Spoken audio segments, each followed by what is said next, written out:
성경은 종종 우리 인생을 집 짓는 것에 비유합니다. 마태복음 7장 24절에서 27절까지 보면 인생의 기초가 얼마나 중요한 것인가를 강조하기 위해서 이 산상수훈의 말씀을 쭉 하고 그 산상수훈의 결론으로 반석 위에 지은 집, 모래 위에 지은 집의 교훈을 주십니다. 또 기초는 잘 보이지 않듯이 우리 인생의 기초를 어디에 세우느냐는 평소에 잘 드러나지 않습니다. 모래 위에 쉽게 기초를 파고 집을 지은 사람들이 볼 때는 힘들게 반석 위에 집을 짓는 것이 미련해 보일 수 있습니다. 그러나 비가 오고 바람이 불고 물이 차오르기 시작하면 어디에 기초를 두었느냐는 엄청난 차이를 드러내게 되는 것이죠. 성경에서 이 비, 바람, 창수라고 표현된 이것들은 인생의 고난, 역경, 풍파를 의미합니다. 인생의 풍파를 제대로 맞아보면 그 인생이 말씀의 반석 위에 세워진 것인지, 겉은 번드르르하고 멋있어 보이지만 기초가 부실한 모래 위에 세워진 인생인지가 드러나게 되는 것이죠. 그래서 산상수훈의 결론을 보면 24절에서 누구든지 나의 이 말을 듣고 행하는 자는, 또 26절에서 나의 이 말을 듣고 행하지 아니하는 자는, 이렇게 비교해서 설명을 하는 것과 마찬가지로 이 말씀이라고 하는 것은 듣기도 하고 읽기도 하고 배우기도 하지만 중요한 것은 말씀을 들은 대로 행하느냐 행하지 않느냐, 이게 중요하다라는 겁니다. 아무리 말씀을 많이 알고 듣고 있어도 말씀대로 행하지 않는 한 인생의 풍파가 다가올 때 그것을 견디지 못하고 무너질 수밖에 없다는 것이 이 산상수훈의 결론인 겁니다. 집을 지을 때는 이게 기초가 중요하기도 하지만 또 때로는 집을 짓는 재료가 중요하기도 합니다. 그것을 강조하는 말씀은 고린도전서 3장 12절에서 15절에 나오게 되는데, 여기에는 집을 짓는 재료가 중요하다라는 것을 소개합니다. 특히 12절에 보면 금이나 은이나 보석이나 나무나 풀이나 짚으로 이 터 위에 세우면, 이렇게 말씀을 합니다. 여기 보면 금, 은, 보석, 또 나무, 풀, 집, 이렇게 재료가 구별됩니다. 이것은 불이 났을 때 불타고 난 후에 남아있는 것이 있느냐 없느냐의 차이가 드러나는 재료입니다. 우리가 그렇게 좋아하는 돈, 명예, 행복, 즐거움, 이런 것들은 나무, 풀, 집과 같아서 불시험이 오고 나면, 하나님의 심판 앞에 서게 되면 남는 게 없어진다는 것이죠. 한국 교회가 한때 세계에서 유래를 찾아보기 힘들 정도로 부흥의 역사를 보여주었습니다. 그런데 지금은 가장 빠른 속도로 기독교가 몰락하는 증거를 세계 역사 가운데 보여주고 있습니다. 그렇다면 이 부흥을 이룬 한국 교회는 도대체 무엇으로 지어진 것일까? 여러 가지 세상 풍랑과 풍조를 만나게 될 때 견디지 못하고 남아있는 것이 없는 교회라면 도대체 그 재질은 무엇인가 하는 고민을 하게 되는 거죠. 모래 위에 세운 집, 반석 위에 세운 집, 이 비유가 풍랑과 비바람, 창수, 이런 시련을 겪을 때 견디느냐 못 견디느냐의 차이로 드러나듯이, 이런 불시험 역시 불에 타고 남았을 때 남아있을 수 있는 것이냐 불타 없어지느냐의 차이로 드러나게 된다는 겁니다.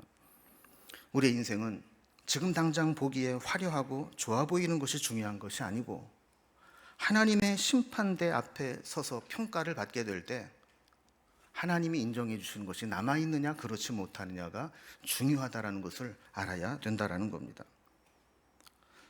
잠언에도 인생을 집에 비유해서 설명한 부분들이 많이 있습니다.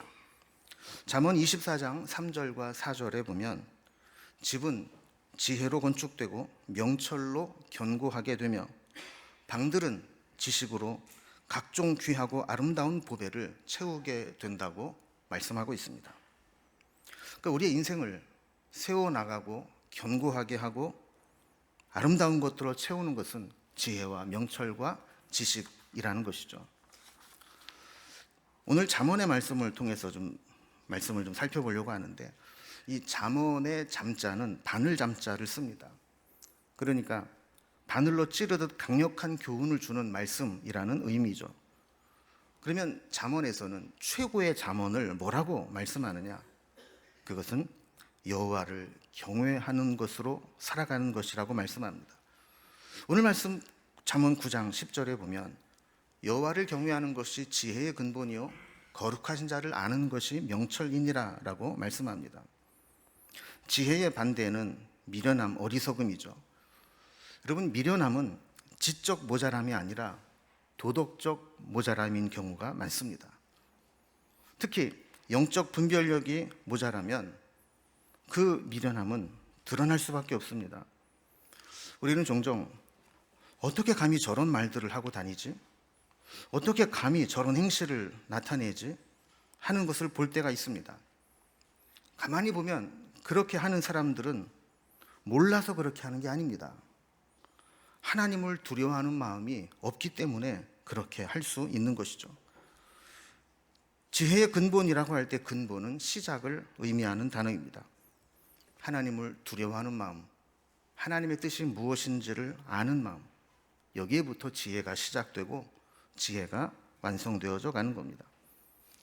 한때 그렇게 훌륭한 업적을 이루고 존경을 받던 목회자가 어느 순간 초심을 잃어버리고 타락하기 시작했다면 그렇게 된 계기를 살펴보게 될 때 그 중심에는 하나님을 두려워하는 마음을 잃어버리기 시작한 시점이 반드시 있을 것입니다.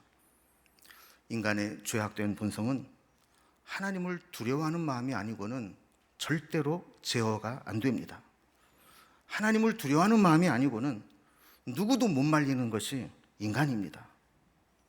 이런 인간들은 하나님의 말씀을 듣는 것도 싫어합니다.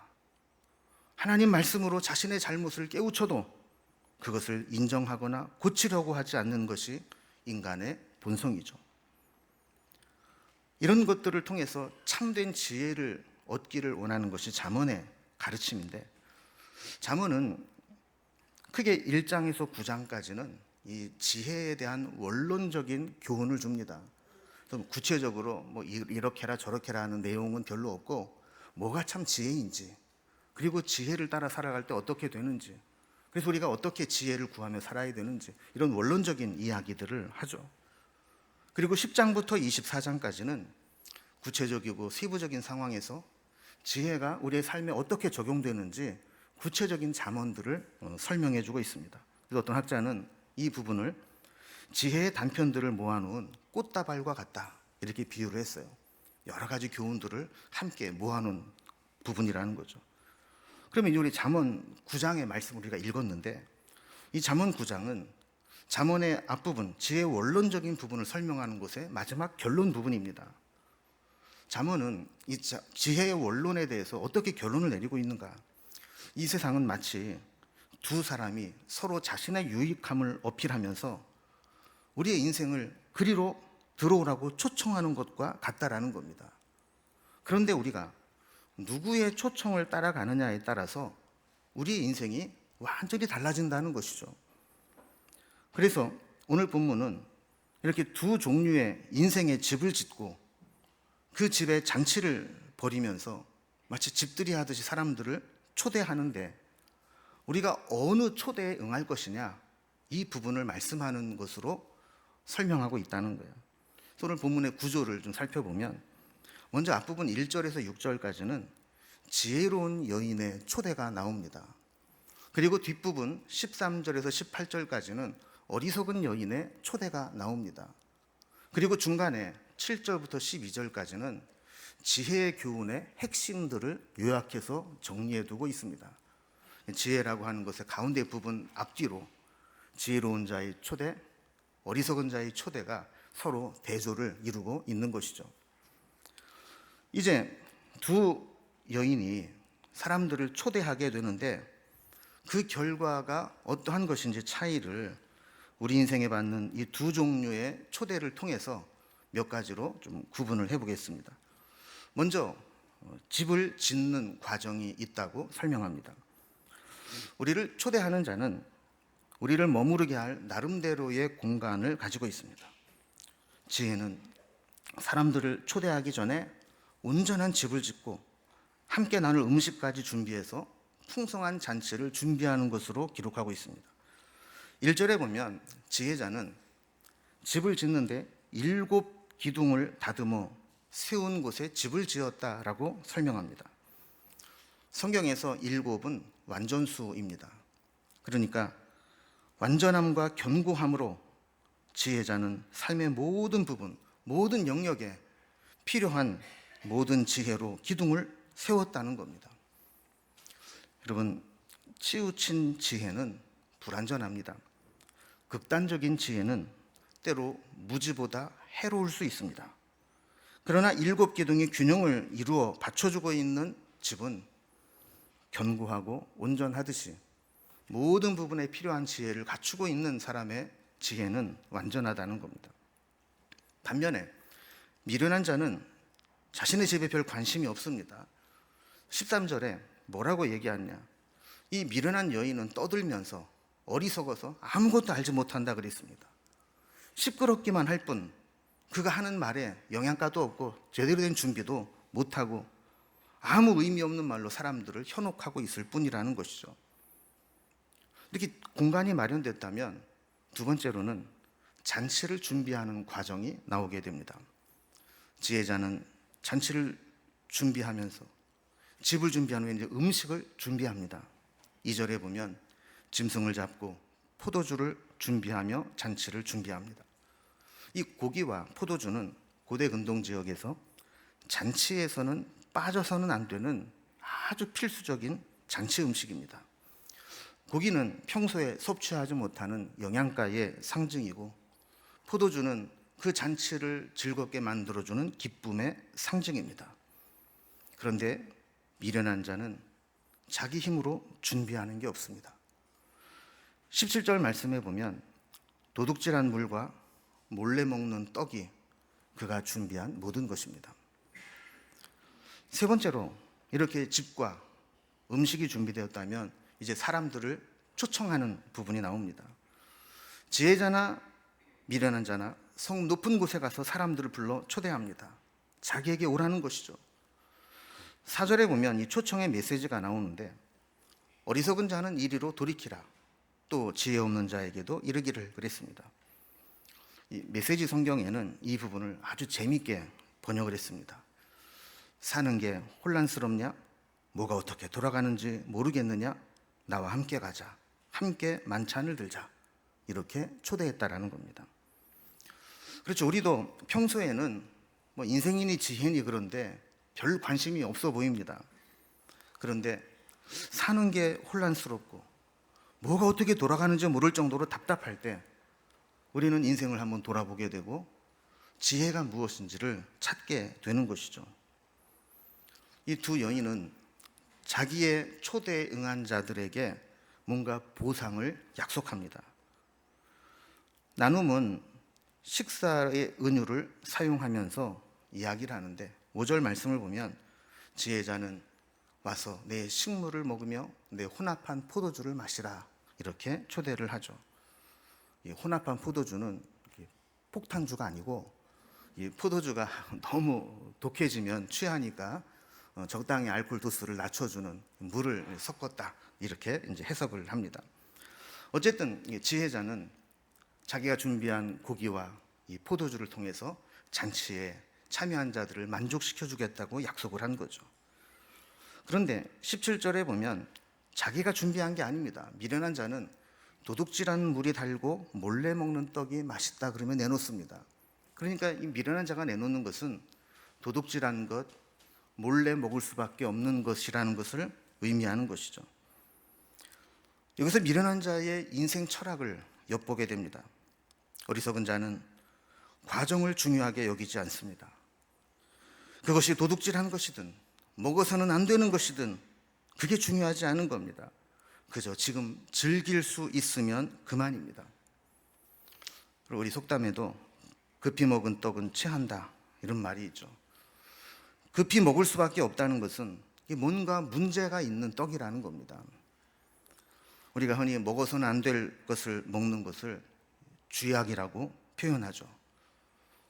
이거 먹으면 쥐약이야. 이게 무슨 의미입니까? 쥐약은 아무리 먹음직스럽고 보암직해도 먹으면 안 됩니다. 반드시 탈이 나게 돼 있습니다. 나중에 다 토해내야 되고, 잘못하면 그 먹은 것 때문에 그의 생명이 끊어질 수도 있는 겁니다. 그러나 미련한 자는 그런 거 생각하지 않습니다. 지금 당장 즐기자, 이렇게 초대한다라는 겁니다. 그러면 네 번째로 오늘 본문이 우리에게 보여주는 그 초청에 응하는 것이 어떤 결과를 가져오느냐, 이거를 우리에게 보여줍니다. 얼마 못 가서 초청에 응한 자들의 결과가 나타납니다. 하나는 생명의 초대이고 하나는 죽음의 초대라는 것이 밝혀지게 됩니다. 6절에 보면 지혜자의 초청에 응한 자는 어리석음을 버리게 되고 생명을 얻고 명철의 길을 가게 될 것이라고 말씀합니다. 반면에 18절 말씀을 보면 미련한 자의 초대에 응한 자는 죽은 자들이 있는 곳 스올의 깊은 곳에 가게 된다고 말씀합니다. 여러분, 이 부분을 메시지 성경은 또 이렇게 재밌게 번역을 했습니다. 그러나 사람들은 모른다. 그 여자의 벽장에 해골이 가득한 것을, 그 여자를 찾아간 자들이 모두 지옥에 떨어졌다는 것을, 이렇게 번역을 했어요. 이거 읽는데 남양 특집 전설 따라 삼천리를 보는 것 같은 거예요. 여러분, 즐거움을 주는 곳인 줄 알고 붙들려 갔는데 뭔가 이상해서 살펴보다가 우연히 벽장을 열어봤는데 거기에 자기처럼 끌려왔던 사람들이 죽어서 해골로 쌓여있는 게 보이는 겁니다. 그들이 다 지옥으로 떨어지게 되는 것을 알게 된 겁니다. 그렇다면 거기에 있다는 것이 얼마나 섬뜩하겠어요. 결국 미련한 자의 초청은 사실은 초청이 아니라 정확히 말하면 미혹이요 유혹입니다. 우리를 사지로 끌고 가는 올무입니다. 여기에 걸려 넘어가지 말아야 살아갈 수 있습니다. 오늘 이 이야기가 우리에게 주는 교훈이 무엇일까를 몇 가지로 정리를 해보겠습니다. 첫째로, 우리에게 정말 중요한 것은 우리는 살아가면서 이런 양쪽의 초대를 받게 되는데 어느 초대에 응할 것인가를 아는 분별력이 필요하다라는 거예요. 우리는 살아가면서 끊임없는 초대를 받습니다. 지혜와 미련함의 초대는 비슷한 점이 많습니다. 그냥 겉보기에는 다 먹고 마시고 좋아 보이는 것들입니다. 그러나 어느 초대에 응하느냐에 따라서 그 결과는 완전히 달라집니다. 누구의 초대에 응할 것이냐가 그 인생을 결정합니다. 그래서 우리는 분별력이 필요합니다. 특히 영적인 분별력을 길러야 합니다. 무엇을 선택할지 분별력을 갖지 못하게 되면 아무리 하나님의 백성이라 할지라도 결국에는 지옥의 문턱까지 갔다 올 수 있다라는 겁니다. 우리는 살아가면서 하나님의 말씀과 세상의 가치관이 충돌하는 것을 느낄 때가 있습니다. 하나님의 뜻과 내 뜻이 서로 부딪히는 것을 느낄 때도 있습니다. 성령의 음성과 육체의 소욕이 충돌하여 갈등을 느끼게 하는 것을 경험할 때도 있습니다. 이런 갈등과 충돌을 느낄 때 우리는 순발력 있게 하나님의 뜻과 지혜의 초대에 응해야 됩니다. 그렇지 못하고 머뭇거리거나 한순간의 판단 미스는 우리의 인생을 파멸로 이끌어갈 수 있기 때문입니다. 여러분, 우리는 늘 내 속에 드는 생각, 내 머릿속에서 발전되고 정리되는 지혜가 어디에서 온 것인지를 분별할 수 있어야 됩니다. 그리고 순발력 있게 그것을 선택할 수 있는 분별력이 있어야 합니다. 이 세상은 끊임없이 우리에게 선택을 요구합니다. 너 어떤 길로 갈래? 어떤 선택을 할래? 초대할 때 우리는 내가 좋아하는 것, 내가 욕망하는 것에 이끌려 갈 수밖에 없는 것이죠.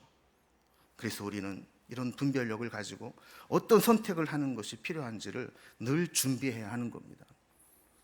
두 번째로 오늘 본문이 주는 교훈은 우리 인생은 배움과 배움의 실천으로 이루어진다는 겁니다. 잠언은 인생의 배움을 이 초대하여 음식 먹는 것에 비유합니다. 그리고 함께 식사를 한다라고 하는 것은 친밀한 교제를 상징하는 겁니다. 함께 교제하면서 그 사람의 인생 철학과 지혜를 배우는 겁니다. 함께 식사하는 하자고 하는 것은 단순히 끼니를 때우는 목적이기도 하지만 그 이상의 의미를 갖기도 합니다. 이 투자의 규제로 알려진 워런 버핏은 자선 점심 식사로 유명합니다.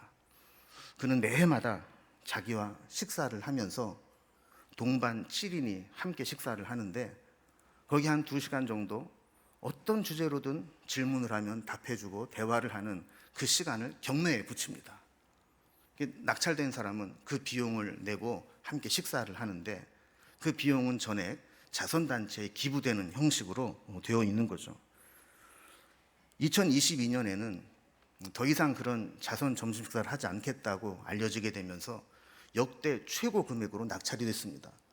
여러분, 그 사람과 함께 밥 먹는데 얼마를 냈을까요? 자그마치 246억 원에 낙찰되었습니다. 여러분, 그 금액이 밥값이겠습니까? 그 사람과 대화를 나누면서 때로는 고급 정보를 얻으려고 했을 것이고 성공한 사람은 어떤 철학을 가지고 있을까를 배우고 싶어서 그런 거 아니겠습니까? 여러분, 지혜를 잔치에 초대받아서 음식을 나누는 것에 비유한 것은 단순히 머리로만 아는 지식이 아니라 그 음식을 먹는 것의 이미지를 우리에게 가르쳐주고 싶은 겁니다. 음식을 먹으면 그 음식이 우리 몸속에 들어와서 소화가 되면서 우리의 신체 장부를 만들게 됩니다. 그리고 그것을 움직일 수 있는 에너지원으로 바뀌게 됩니다. 마찬가지로 지혜는 우리의 인생을 만들어가고 우리가 살아갈 힘을 주게 되는 것이죠. 딱딱한 음식은 먹고 소화하기가 어렵습니다. 그러나 먹고 소화해낼 수만 있다면 굳은 음식, 딱딱한 음식이 더 큰 영양소가 되고 우리의 몸에 피가 되고 살이 되는 겁니다. 하나님 말씀도 마찬가지입니다. 말씀을 듣고 실천하기가 어려워서 그렇지 그 말씀을 소화하고 받아들여 실천하고 삶으로 만들어낼 수만 있다면 하나님 말씀처럼 우리에게 유익한 것이 없는 것이죠. 이렇게 우리는 지혜가 생활화되어야 합니다. 지혜를 얻기 위해 말씀을 묵상하고 묵상한 말씀을 실천하고 적용하는 훈련을 끊임없이 해야 하는 겁니다. 우리가 흔히 말하는 것처럼 말씀이 우리 인생에 피가 되고 살이 되도록 삶을 통해 나타나도록 해야 합니다.